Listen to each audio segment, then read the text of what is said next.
Hi, welcome to Unique Parenting. I am V Moise, and today I want to define some words that I've used in my videos and that I will probably continue to use that most of you out there may not be familiar with, but I definitely want to inform you with what I'm talking about and what I'm saying, and that way you'll be well informed and a better equipped parent or caregiver, whomever you may be. So let's get into it. Let's just talk about certain words. So my favorite word that I use probably in every single video is atypical.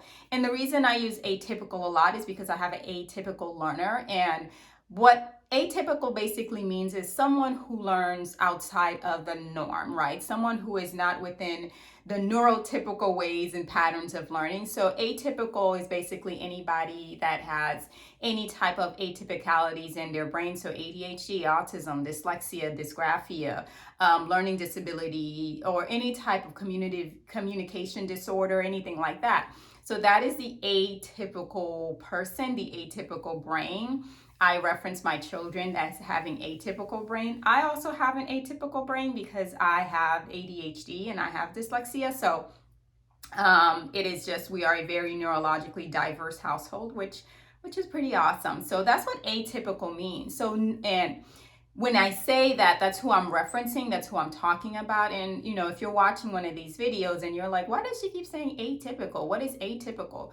We want to avoid languages like normal or abnormal, because what is normal, right? There's no, there is no normal and there is no abnormal, but atypicalities just kind of bring awareness to there's a difference there. And just the approach to the techniques that you will use, you have to be aware of that difference, of that learning difference. So that is atypical. Neurotypical is what I guess would be normal, but neurotypical is just basically not having any type of atypical differences in your learning patterns. So most tests and things like that are designed for neurotypicals. And so when I say neurotypical child, I am not referencing my own because they're not neurotypical children, but they are around neurotypical kids, you know, children without high functioning anxiety or dyslexia or dysgraphia or autism or ADHD, you know, children who can kind of regulate and, you know, without sensory processing issues or sensory issues in general. So they kind of, you know, something's thrown at them and they seem to be a little bit more resilient because they just kind of bounce back because their brain are wired differently. So those are neurotypicals.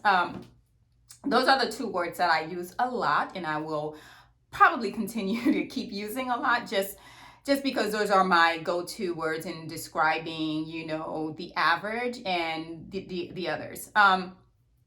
So atypical and neurotypical. When I reference therapy, I'll usually kind of shorthand OT, which stands for occupational therapy, or an occupational therapist. Those individuals are the ones that help children, you know, figure out their senses, you know, figure out their vestibular issues, their sensory issues, handwriting, fine motor, gross motors. Those are my miracle workers of, I think, of mental health in terms of just the things that they can do. So OT, definitely occupational therapist, that is what it stands for. Those are the individuals that can help your child if they're having certain types of differences in handwriting, sensory needs, and things like that. Physical therapists, which are PTs, tend to help kids that have, you know, physical disabilities and kind of help them pass that. Where OT, you may not have a physical disability, it's just your senses are off. But PT tends to help individuals that need and require physical aid.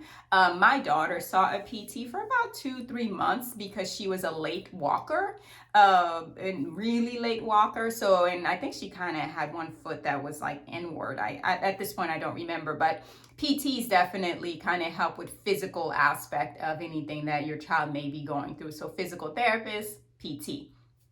Speech therapist, I guess that one is basically it defines itself. Anyone that's going to help your child with speech differences, but speech therapy sometimes go past just the I can't speak, but just the pragmatic of speech, and just the understanding what is not said, what's not displayed, what is not covered verbally. So speech therapy can cover a variety of different speech issues. So a speech therapist, a speech pathologist definitely are the individuals that covers speech therapy, and they're wonderful people as well. Speech is one of those things that it's wonderful, but sometimes the child must be able to actually do some of the things that the speech therapist is recommending.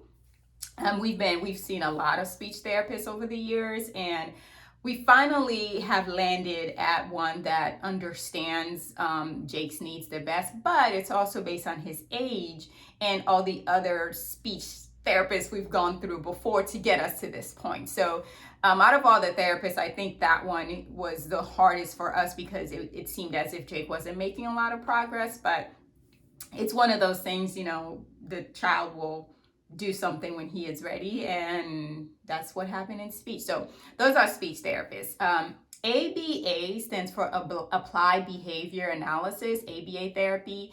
I am trained in ABA. I have a specialty in ABA therapy, so I did ABA therapy for years. It is a lot of my teachings and techniques are ABA based, behavior based, and a lot of my information is behavior based. So ABA is one-on-one, and it's basically to help a child understand how to do things and understand things in a different aspect. It is one of the it is a different one. It's one of the more expensive therapies. It has to be covered by insurance just because it's daily and it's hours, where speech and OT are, 45 minutes, 30 minutes, depending on what your insurance cover. ABA therapy is, 2 to 5 hours, 2 to 6 hours if every day, or 30 hours a week or 40 hours a week. So it is one of the more expensive therapies, and it has to be covered by insurance. It's just really hard to be able to afford that. I'm not going to say it's the most effective therapy because I was trained in it and I've done it for years, but it's definitely one of those that I enjoy seeing the progress of how it looks like, because you can see definitive data. Like ABA therapy has a lot of data, writing information, a lot of, those ABA therapists are writing down everything that the child is learning and is doing. So it's one of those where it's, if you like data and you like information, you'll definitely enjoy that ABA therapy interaction that you'll have. And an ABA therapy is usually run by a BCBA, a board certified behavior analyst. And they run the program, they change the program, and they kind of tell the ABA therapist, which is usually a registered behavior technician or BCABA, again, a lot of terms, but they tend to kind of run the program and are the ones that are sitting there and doing the work. So the individuals doing the work are usually RBT, registered behavior technicians, and they're the ones that's like, doing the actual physical work with your child. Whether it be CBA, they're the ones that are implementing and changing and adding what's needed and taking out what's not needed. So that's ABA therapy. The last three I'm going to cover, people confuse them a lot, which are, a mental health therapist, a psychologist, and a psychiatrist. So a mental health therapist, it's usually based on the state. Each state calls someone a mental health therapist, while another one may call someone a psychologist. And it's also tend to be on degree. There's usually a master's level therapist, which would be a mental health therapist, but a psychologist can also be a master's level therapist. But we'll group psychologists and mental health together because they work, together.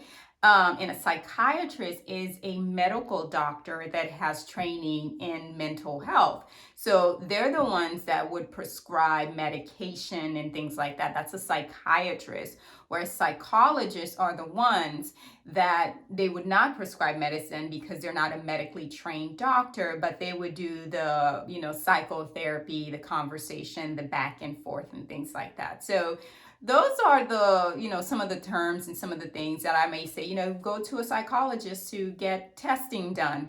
A psychiatrist is not likely to do, they may have someone on staff to do a test.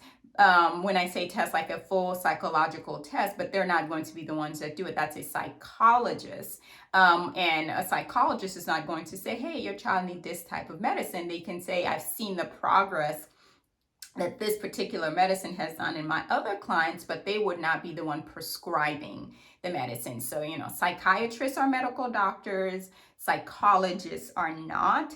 And it's just, again, it's those words are used interchangeably around people that don't realize they're two different forms of studies, but we all work together. The best case scenario is when you get your team of individuals and professionals to work together and work jointly. That's your best case scenario, where you have your OT, your PT, your speech, your ABA, your psychiatrist, your psychologist, everyone just kind of combine working together. That's the best case scenario. So those are some of the words and things that I say every once in a while. If anything else pop up, I would love to get some feedback for you to tell me, hey, I've heard you say this, and maybe I can do a Q&A part 2. But for now, those are the ones I felt like I needed to define. So in the meantime, enjoy your unique parenting journey with your unique learner.